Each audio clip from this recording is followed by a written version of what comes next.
And good afternoon. Maybe following the trail of my colleague from the Asian Development Bank, I might give a bit of a Latin American flavor to the discussion. Our region, Latin America, is very well endowed in natural resources, but it's particularly well endowed in water. We have 30% of all freshwater reserves in the world and only 9% of the population. However, we still have 85 million Latin Americans without access to safe water.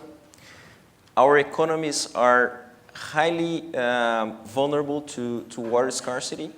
90% of our crops are raindrop fed. The agricultural supply chain employs around 30% of our labor force. And finally, half of our generation, electricity generation, comes from hydropower, which obviously gives us a very clean energy matrix, but on the other hand, make it very vulnerable to climate change. So in this very quick remarks on our region, we can see that even the very well endowed naturally endowed regions of the world are subjected to the complexities of the nexus between energy, food, and water, not necessarily in that order. So what we can do as MDBs, and I will try to center in 3 points, risking being very simplistic, but to the benefit of time. And based on our own experience, IADB has been an MDB that has embraced sustainability in the last years as one of its major corporate goals.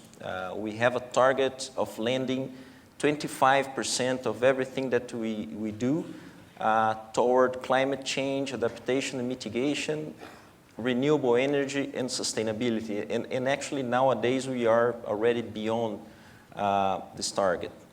Well, first, I think that we shall recognize that we are a very small part of the problem. All MDBs combined in 2012 lent less than 12% of all the infrastructure investments made in Latin America. In other words, we are not big players because of our funding. So it means that we have first to coordinate ourselves and with other agencies such as the Global Environmental Facility, bilateral agencies such as our colleagues at IFD or KfW in Germany. Second, it means that we have to build coalitions. And actually, the MDBs are very well positioned to build those coalitions. Coalitions with government, academia, civil society, private sector, not only to leverage our financial resources, but also to leverage our knowledge products. Second point, we have to influence policy and institutional capacity building through our operations. It has been said before, but for instance, we have invested a lot of time and resources in producing studies on the economics of food security, adaptation, mainly targeting the ministries of finance. Because as my colleague from ADB said, the coordination issue is very complex. So we found out that in our region, at least, starting by those responsible for the allocation of resources, allocation of the budget was a very good starting point, and we considered that we were relatively successful in selling agendas such as adaptation or water disaster risk management, water resource management through this mechanism. Third, talking about innovation.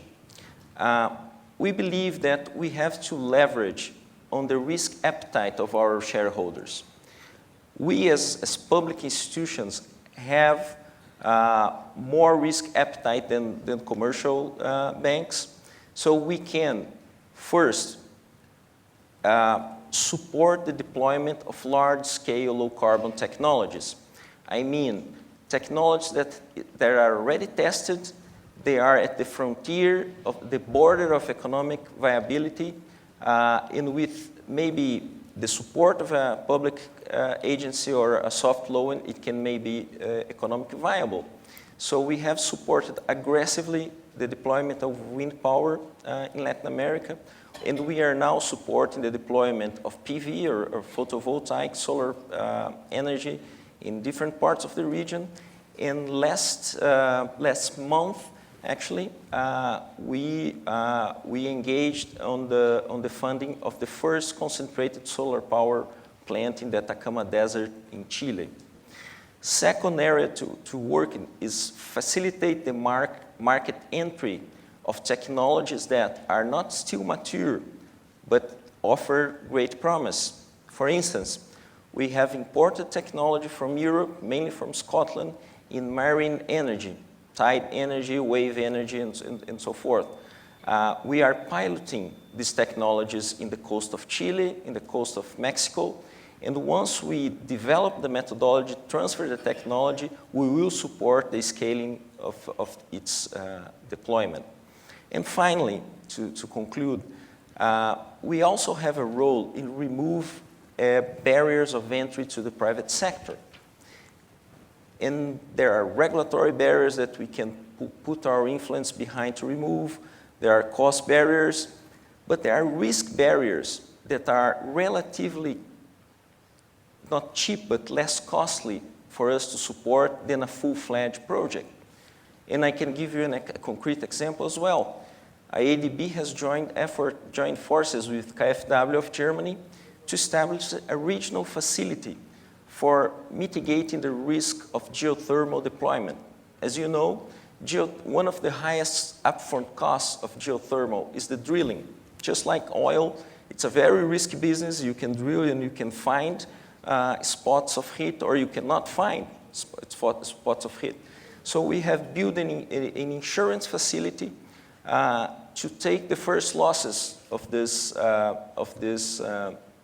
endeavors and help to fund this, reduce the risk and make the upfront costs lower. I will stay here. I do not want to overextend my welcome in my 5 minutes. Thank you.